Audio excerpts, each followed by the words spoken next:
Hi മക്കൾസ്, നമ്മുടെ 8ാം ക്ലാസ്സിലെ basic സയൻസിൽ നമ്മൾ ഫിസിക്സ് പരീക്ഷയ്ക്ക് പോകുന്നതിന് മുമ്പായിട്ട് എൻ്റെ മക്കൾ നിർബന്ധമായിട്ട് നോക്കിയിരിക്കേണ്ട ചില പ്രധാനപ്പെട്ട ചോദ്യങ്ങളാണ് ഞാൻ ഈ ഒരു വീഡിയോയിൽ ഡിസ്കസ് ചെയ്യുന്നത്. സന്തോഷത്തോടു കൂടി ഇതെല്ലാം സാറേ ഞങ്ങൾ മനസ്സിലാക്കുമെന്ന് വിശ്വസിച്ചിട്ട് വേറെ യാതൊരു മുൻധാരണ ഇല്ലാണ്ട് എൻ്റെ മക്കൾ ഈ വീഡിയോ കാണുക. ആദ്യം തന്നെ ഒരു ലൈക്ക് തരിക, നോ മുൻധാരണ. So guys, let's start. ഒന്നാമത്തെ question, situation where static electricity is good and bad. സ്ഥിതവൈദ്യുതി ഗുണകരമാകുന്നതും ദോഷകരമാകുന്നതുമായ സന്ദർഭങ്ങൾ ഏതൊക്കെയാണ്? നമുക്കറിയാം, എപ്പോഴെങ്കിലും രണ്ട് വസ്തുക്കൾ റബ്ബ് ചെയ്യുകയാണെന്നുണ്ടെങ്കിൽ, രണ്ട് വസ്തുക്കൾ ഒരതുകയാണെന്നുണ്ടെങ്കിൽ അവിടെ ചാർജ് രൂപപ്പെടും, അല്ലെങ്കിൽ അവിടെ ചാർജുകളുടെ കൈമാറ്റം രൂപപ്പെടും. ഓക്കെ അല്ലേ? സോ എൻ്റെ മക്കൾ മനസ്സിലാക്കുക, ഇത് ചില സമയത്ത് നല്ലതാണ്, ചില സമയത്ത് ചീത്തതാണ്. ഇത് ഗുണകരമായ ഒന്നാമത്തെ സന്ദർഭമാണ് photo copier machine. Photo copier മെഷീനിൽ ഈ പ്രതിഭാസമാണ് ഉപയോഗിക്കുന്നത്. രണ്ടാമത്താണ് ഇലക്ട്രോസ്റ്റാറ്റിക് പെയിൻറ്റിങ്. ചില കാറുകളൊക്കെ പെയിൻ്റ് അടിക്കാൻ ഈ ഒരു പ്രതിഭാസം ഉപയോഗിക്കുന്നുണ്ട്. സോ ഇത് രണ്ടും ഇതിൻ്റെ ഗുണം, നല്ല വശമാണ്. ഏതായാലും ഇതിൻ്റെ ചീച്ച് സൈഡ് ഉണ്ട്. ഇതിൻ്റെ ചീച്ച് സൈഡ് ഒന്നെന്ന് പറഞ്ഞാൽ, നിങ്ങളിപ്പോൾ ഏതെങ്കിലും ഒരു സ്ഥലത്ത് കൂടെ ഇങ്ങനെ നടന്നു പോയി ഇരിക്കുക, കാർപ്പറ്റിലൂടെ ഒക്കെ നടന്നു പോയതിന് ശേഷം നിങ്ങൾ ഡോറിൻ്റെ നോബ് തൊടുകയാണെന്നുണ്ടെങ്കിൽ അവിടെ ചിലപ്പം ഒരു സ്പാർക്ക് അടിക്കും. സോ ഇതിൻ്റെ ഒരു ബാഡ്, ഒരു ചീത്ത വശമാണ്. ഇനി അതേമാതിരി മറ്റൊന്നുണ്ട്, ആരെങ്കിലും അല്ലെങ്കിൽ ഈ മൊബൈൽ ഫോണൊക്കെ റിപ്പയർ ചെയ്യുന്ന ആൾക്കാരില്ലടാ, അവർ മൊബൈൽ ഫോൺ പ്രത്യേകിച്ച് ഗ്ലൗ ഒന്നും ഉപയോഗിക്കാതെ, അല്ലെങ്കിൽ അതിൻ്റെ ഒരു പ്രത്യേകിച്ച് പ്രിക്കോഷൻസ് ഉപയോഗിക്കാതെ നോർമൽ രീതിയിൽ റിപ്പയർ ചെയ്യുകയാണെന്നുണ്ടെങ്കിൽ അവിടെ ഇലക്ട്രോസ്റ്റാറ്റിക് ചാർജുകൾ രൂപപ്പെടാൻ ചാൻസ് ഉണ്ട്. അതുകൊണ്ട് തന്നെ ആ മൊബൈൽ അല്ലെങ്കിൽ ഇലക്ട്രോണിക് ഉപകരണങ്ങൾക്ക് ചെറിയ ചെറിയ ഡാമേജുകൾ വരാൻ ചാൻസ് ഉണ്ട്. സോ ഇതൊക്കെ അതുകൊണ്ടുള്ള പ്രശ്നങ്ങളാണ്. സോ ഇതുകൊണ്ടുള്ള നല്ല വശങ്ങളും പഠിക്കണം, ചീത്ത വശങ്ങളും എൻ്റെ മക്കൾ പഠിക്കണം. ഞാൻ അടുത്തൊരു ക്വസ്റ്റ്യൻ നോക്കണം. ദ ഫ്രിക്ഷണൽ ഫോഴ്സ്, നല്ലൊരു ചോദ്യമാണ്. ഘർഷണ ബലം help us to walk on the floor. ഇത് നമ്മളെ തറയിലൂടെ നടക്കാൻ സഹായിക്കുന്നു. Write any two methods to reduce friction. ഘർഷണ ബലം കുറയ്ക്കാൻ വേണ്ടിയിട്ട് ഏതെങ്കിലും രണ്ട് മാർഗ്ഗങ്ങൾ പറയാൻ പറ്റുമോ എന്ന് എൻ്റെ മക്കളോട് ചോദിച്ച്. ശരിക്കും എൻ്റെ മക്കൾ മനസ്സിലാക്കണം, ഘർഷണ ബലം അല്ലെങ്കിൽ ഫ്രിക്ഷൻ രണ്ടാൾക്കാർ നടക്കുമ്പം രണ്ട് സർഫസ്, രണ്ട് പ്രതലങ്ങൾക്കിടയിൽ ഉണ്ടാകുന്ന ബലമാണ് ഘർഷണ ബലം. ഇത് കുറയ്ക്കാൻ 4 മാർഗ്ഗങ്ങളുണ്ടാ. ആദ്യം മക്കൾ മനസ്സിലാക്കണം, എന്തിനാ ഇത് കുറയ്ക്കുന്നത്? ഘർഷണ ബലം ഉണ്ടായാലില്ലടാ സ്പീഡ് ഉണ്ടാവില്ല. ഘർഷണ ബലം കുറയ്ക്കുകയാണെങ്കിൽ സ്പീഡ് കൂടും. സോ ഇതിൻ്റെ മക്കൾ മനസ്സിലാക്കണം, വേഗത കൂട്ടാനാണ് പലപ്പോഴും നമ്മൾ കുറയ്ക്കുന്നത്, ഘർഷണ ബലം കുറയ്ക്കുന്നത്. സോ ഫ്രിക്ഷൻ കുറയ്ക്കാനുള്ള 4 മാർഗ്ഗം. ഒന്നാമത്തതാണ് സ്ട്രീം ലൈനിങ്. അതിൻ്റെ മലയാളമാണ് ധാരാലേഖിതമാക്കൽ. എന്താ പക്ഷേ സ്ട്രീം ലൈനിങ് എന്ന് പറഞ്ഞാൽ, നിങ്ങൾ ചില വണ്ടികളൊക്കെ കണ്ടിട്ടുണ്ടാവും, ചില വണ്ടികളുടെ ഒക്കെ ഫ്രണ്ട് ഭാഗം നല്ല കൂർപ്പിച്ചിട്ടുണ്ടാക്കും. സോ വാഹനങ്ങളുടെ ആകൃതി വ്യത്യാസപ്പെടുത്തിയിട്ട് സ്പീഡ് കൂട്ടാൻ വേണ്ടിയിട്ട് ഘർഷണ ബലം അല്ലെങ്കിൽ ഫ്രിക്ഷൻ കുറയ്ക്കുന്ന ഈ ഒരു മെത്തേഡിന് പറയുന്ന പേരാണ് സ്ട്രീം ലൈനിങ് അല്ലെങ്കിൽ ധാരാലേഖിതമാക്കൽ. സിമ്പിളാടാ. ഇനി രണ്ടാമത്തെ മാർഗ്ഗം നമുക്ക് നോക്കിയാൽ, ഇതൊക്കെ അതാണ് ഇതിന് എക്സാമ്പിളാണ്. ഇനി രണ്ടാമത്തെ ഒരു മാർഗ്ഗമാണ് എൻ്റെ മക്കളെ ലൂബ്രിക്കൻസ് ഉപയോഗിക്കുക, സ്നേഹകങ്ങൾ ഉപയോഗിക്കുക. എന്താ പക്ഷേ സ്നേഹകങ്ങൾ എന്ന് പറഞ്ഞാൽ, നമ്മൾ ചിലപ്പോൾ വിജാഗിരി, വാതിലിൻ്റെ വിജാഗിരി, സൈക്കിളിൻ്റെ ചെയിനൊക്കെ ഇതേമാതിരി ഓയിൽ വെച്ച് കൊടുക്കും. എണ്ണ, ഓയിൽ, ഗ്രാഫൈറ്റ്, ഇതൊക്കെ ലൂബ്രിക്കൻ്റ് ആണ്, സ്നേഹകങ്ങളാണ്. അത് ഫ്രിക്ഷൻ കുറയ്ക്കാൻ വേണ്ടി നമ്മൾ ഉപയോഗിക്കുന്നതാണ്. സാർ അടുത്തൊരു പ്രത്യേകതയാണ് ബിയറിങ്ങൾ ഉപയോഗിക്കുക. എന്താ പക്ഷേ ബെയറിങ്? ചലിക്കുന്ന യന്ത്രഭാഗങ്ങൾക്കിടയിൽ നമ്മൾ ഉപയോഗിക്കുന്ന ഒരു മെഷീനാണ്, അല്ലെങ്കിൽ ഒരു സംവിധാനമാണ് ബെയറിങ്. ശരിക്കും 2 ബെയറിംഗ് ഉണ്ട്, ഒന്ന് ബോൾ ബെയറിങ്ങും പിന്നെ ഒന്ന് നീഡിൽ ബെയറിങ്ങും കേട്ടോ. സാർ അടുത്തൊരു പോയിന്റാണ് പോളിഷിംഗ് സർഫസസ്. എന്താ മക്കളെ പോളിഷിംഗ് സർഫസസ് എന്ന് പറഞ്ഞാൽ? പ്രതലങ്ങൾ മിനുസപ്പെടുത്തുക. എന്താ സാറേ പ്രതലങ്ങൾ മിനുസപ്പെടുത്തിയുള്ള ഗുണം? നമ്മൾ പ്രതലങ്ങൾ മിനുസപ്പെടുത്തുകയാണെന്നുണ്ടെങ്കിൽ അവിടെ ഫ്രിക്ഷൻ കുറയും, ഘർഷണ ബലം കുറയും. സോ ഈ പോയിന്റ് കൂടി മക്കൾ മനസ്സിലാക്കുക. സോ ഫ്രിക്ഷൻ അല്ലെങ്കിൽ ഘർഷണ ബലം കുറയ്ക്കാനുള്ള 4 മാർഗ്ഗങ്ങൾ നമ്മൾ പഠിച്ചു. ആ 4 മാർഗ്ഗം എൻ്റെ മക്കൾ മനസ്സിലാക്കുക. വീഡിയോ പോസ് ചെയ്യുക, ഒന്നും കൂടി ആലോചിച്ച് നോക്കുക. കിട്ടുന്നുണ്ടെന്നുണ്ടെങ്കിൽ വീഡിയോ ലൈക്ക് അടിക്കുക, അല്ലെങ്കിൽ ലൈക്ക് അടിക്കുക വേറെ കാര്യം. സോ അടുത്ത ചോദ്യം, 1 type of force is frictional force. ഘർഷണ ബലം ഏതു തരം ഫോഴ്സാണ്? നമുക്കറിയാം, ബലങ്ങളെ നമ്മൾ 2ആയിട്ട് തരംതിരിച്ചിട്ടുണ്ട്.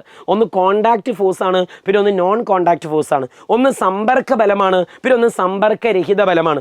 ഫ്രിക്ഷൻ എന്ന് പറഞ്ഞാൽ എന്താ? രണ്ടാൾക്കാർ തമ്മിൽ ടച്ച് ചെയ്യുമ്പോൾ അതിനിടയിൽ ഉണ്ടാകുന്ന ബലമാണ് ഘർഷണ ബലം. സോ ഫ്രിക്ഷണൽ ഫോഴ്സ് എന്ന് പറഞ്ഞാൽ അതൊരു കോണ്ടാക്ട് ഫോഴ്സ് ആണ്, അതൊരു സമ്പർക്ക ബലമാണ്. ഞാൻ വെറുതെ രണ്ടിനും എക്സാമ്പിൾ പറഞ്ഞുതരാം. എൻ്റെ മക്കൾ ആദ്യം നോക്കടാ, നിങ്ങൾ വെറുതെ ഒരു പെട്ടി ഇങ്ങനെ തള്ളുകയാണ്. സാറേ നിങ്ങളുടെ കൈയും ആ പെട്ടിയും തമ്മിൽ ടച്ച് ഇല്ലേ? ടച്ച് ഉണ്ടെന്നുണ്ടെങ്കിൽ അത് കോണ്ടാക്ട് ഫോഴ്സ് ആണ്, സമ്പർക്ക ബലമാണ്. സാർ അടുത്ത ക്വസ്റ്റ്യൻ, തെങ്ങിൽ നിന്ന് തേങ്ങ വീഴുക. തെങ്ങിൽ നിന്ന് തേങ്ങ വീഴുക എന്ന് പറഞ്ഞാൽ എന്താ? എൻ്റെ മക്കളൊന്ന് ആലോചിച്ച് നോക്കിയാൽ, തെങ്ങിൽ നിന്ന് തേങ്ങ വീഴുക എന്ന് പറഞ്ഞാൽ സാറേ യാതൊരു ടച്ച് ഉണ്ടോ? ഗ്രൗണ്ടും അതും തമ്മിൽ ഇല്ല. അത് ആ സമയത്ത് എയറിലാണ്. ഗ്രാവിറ്റേഷൻ അല്ലെങ്കിൽ ഗുരുത്വാകർഷണം എന്ന് പറഞ്ഞാൽ അത് നോൺ കോണ്ടാക്ട് ഫോഴ്സ് ആണ്, സമ്പർക്കരഹിത ബലമാണ്. സാർ അടുത്തൊരു എക്സാമ്പിൾ, കാന്തം ആകർഷിക്കുക. എൻ്റെ മക്കൾ മനസ്സിലാക്കിക്കോ, കാന്തം ആകർഷിക്കുക എന്ന് പറഞ്ഞാൽ പ്രത്യേകിച്ച് ഒരു കൈയൊന്നും വരുന്നില്ല, ഒരു കോണ്ടാക്റ്റും ഇല്ല. So that is A non contact force, അതൊരു സമ്പർക്കരഹിത ബലമാണ്. ആ പോയിന്റ് കൂടി മക്കൾ അവിടെ ഒന്ന് ഓർത്ത് വെച്ചാൽ വളരെ വളരെ സന്തോഷമായിരിക്കും. ഇതേമാതിരത്തെ ഒരു ചോദ്യം വളരെ വളരെ ഇമ്പോർട്ടൻ്റാണ്. നിങ്ങൾ സമയം എടുത്ത് വീഡിയോ പോസ് ചെയ്ത് മനസ്സിലാക്കി പഠിച്ചോ. 2 വസ്തുക്കൾ തമ്മിൽ റബ്ബ് ചെയ്യുമ്പം രണ്ട് വസ്തുക്കൾ തമ്മിൽ ഒരതുമ്പം നിങ്ങൾക്കറിയാം അവിടെ ചാർജ് കൈമാറ്റം നടക്കും. ഒരാൾക്ക് പോസിറ്റീവ് ചാർജ് കിട്ടും, ഒരാൾക്ക് നെഗറ്റീവ് ചാർജ് കിട്ടും. കൊടുക്കുന്ന ആൾക്ക് പോസിറ്റീവ് ചാർജ് കിട്ടും, വാങ്ങുന്ന ആൾക്ക് നെഗറ്റീവ് ചാർജ് കിട്ടും. എക്സാമിന് ഇതേമാതിരി രണ്ടാൾക്കാർ അങ്ങോട്ട് തരും, ഗ്ലാസ് റോഡ്, സിൽക്ക്, മറ്റേത് മറിച്ചത്. നിങ്ങൾ ഇങ്ങോട്ട് ചോദിക്കും ആരാ കൊടുക്കണത്, ആരാ വാങ്ങണത്, ആർക്കാ പോസിറ്റീവ്, ആർക്കാ നെഗറ്റീവ് എന്നൊക്കെ ചോദിക്കും. എൻ്റെ മക്കൾ ആദ്യം മനസ്സിലാക്കുക, ഞാൻ കുറച്ച് നല്ലവരായ ആൾക്കാരെ പഠിപ്പിച്ചു തരാം, പോസിറ്റീവായിട്ടുള്ള കുറച്ച് ആൾക്കാരെ പഠിപ്പിച്ചു തരാം.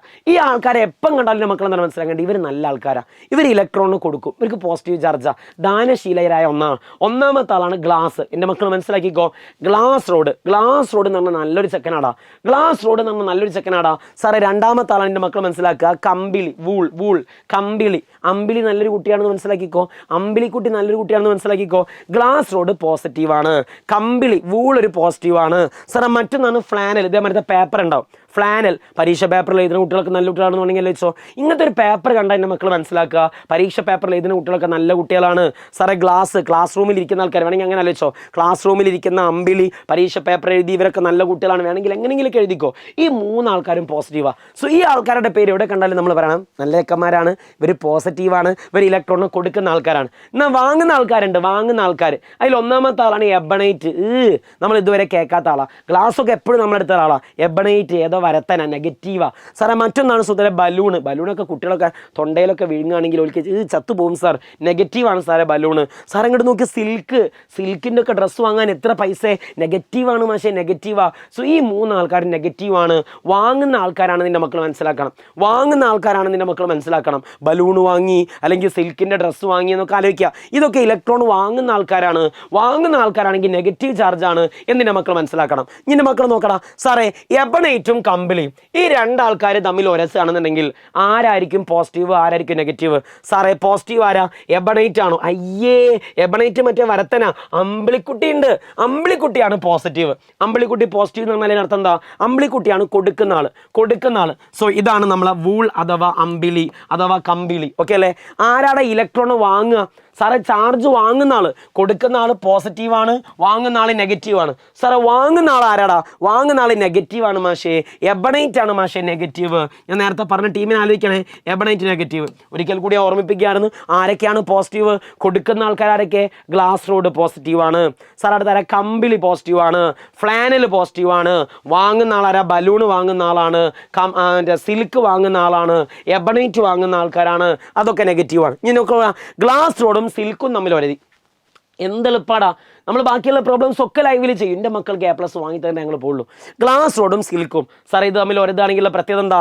ഗ്ലാസ് റോഡും സിൽക്കും തമ്മിൽ ഒരതുമുള്ള പ്രത്യേകത എന്താണെന്ന് വെച്ചാൽ, ഒരാൾ ഇലക്ട്രോണിനെ കൊടുക്കും, പോസിറ്റീവ് ചാർജ് ആയിരിക്കും. ആരാ മക്കളെ കൊടുക്കുന്ന ആള്? നല്ലവനായ മനുഷ്യനാരാ? Glass rod. സോ ഗ്ലാസ് റോഡാണ് ഇലക്ട്രോണിനെ കൊടുക്കുക, ഗ്ലാസ് റോഡ് പോസിറ്റീവാണ്. സാർ ആരാ ഇലക്ട്രോണിനെ വാങ്ങുന്ന ആളാരാ?